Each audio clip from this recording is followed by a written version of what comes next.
All right, good morning, artists. I'm going to do a quick video on getting started with your abstract art. The first step is creating a registration guide. This is going to be your down and dirty way of printing fast and registering your prints. The paper for this is over on the counter up high, and it's just basic drawing paper. And you're going to see the margins you're going to create an outline there. Okay, so step one, make your registration guide. Step two, make sure you put your name on each one of your prints, okay, so that they can be returned back to you.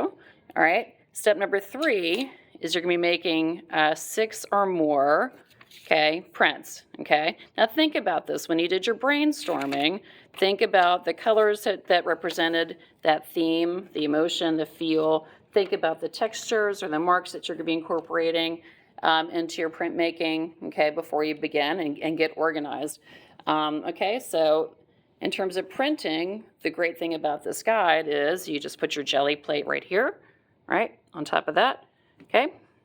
And then you're going to apply your acrylic paints, okay, and you can turn it either way. Right now I have it landscape, and if your prints end up being landscape, you can, of course, trim the bottom so that it's even all the way around.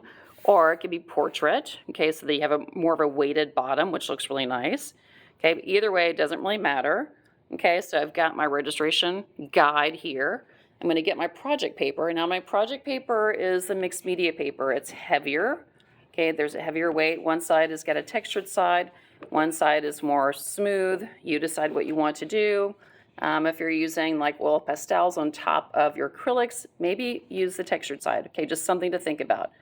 Okay, but once you have your paint, okay, on your jelly plate, you're just going to line it up, okay, the top to the top of your registrations, your paper, and then press it, boom, okay. All I have to do is press it just like that, okay, and then of course you pull your print, and hopefully it is now in the center of your project paper.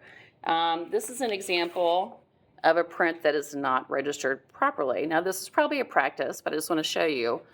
A print that's not registered properly is off-centered.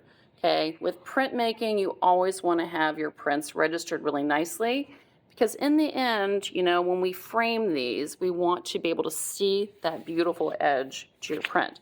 Okay, and you're going to hear me talk about this all year long. All right, so this is an example of a print that's not registered properly. All right, let's see, what else? I've talked about the paper. And listen, don't lose this. You can hang on to it, especially if you've only maybe made 3 prints for the day. Save it, put your name on it. Okay, when you come back to class the next time, you have your paper ready to go. You can even tape this down onto your desk so it stays secure. In the past, I've also had students like just take some clear tape and tape over their guide. This is for doing a lino for the Surrealism project. This is just a spare sitting around.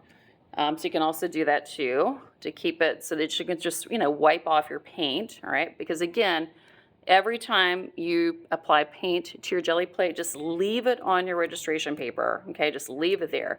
You don't have to move it, right? It's just here, okay? And then you're ready to go with your project paper. This allows you to move really fast with your printmaking, right? That's the whole point. We want to move fast. We want to have a variety of backgrounds that we can work with. Okay, the other thing I want you to be aware of is there's cardstock. So cardstock is this tan paper. It's a little stiffer. The cardstock you can use for creating stencils. Okay, so stencils are something that could create unity in your 3 art pieces, okay? That's a possibility. And I also just want you to think about, you know, getting creative with these prints. Don't forget you can do other things. Now this is a print that was from Surrealism, a practice print that I've just saved. But I noticed, I was like, oh, I love how this is cut out. Maybe you do some weaving, all right? So think out of the box with these. Don't forget your layering, right? We're starting with our background colors, okay? Then you're building up with your marks, your textures, your symbolism, okay? So you should have 3 or more layers. 3 or more layers, and it should be really obvious what those layers are. And I think I've covered it. Oh yeah, so in terms of paint, you know, rolling the paint on, we have, of course, the brayers. Again, make sure they're washed out really, you know, you wash these out with acrylic paint. We have rollers like this. We have other types of things. These rollers you guys have worked at that create interesting marks, lines. I love these brushes because they create beautiful texture. So again, think about when you're working on your theme, using that brainstorming sheet, we talked about textures and mark making. And so how can you incorporate that into your background with your first print?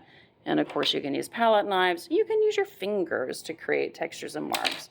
Okay, so it's unlimited, right?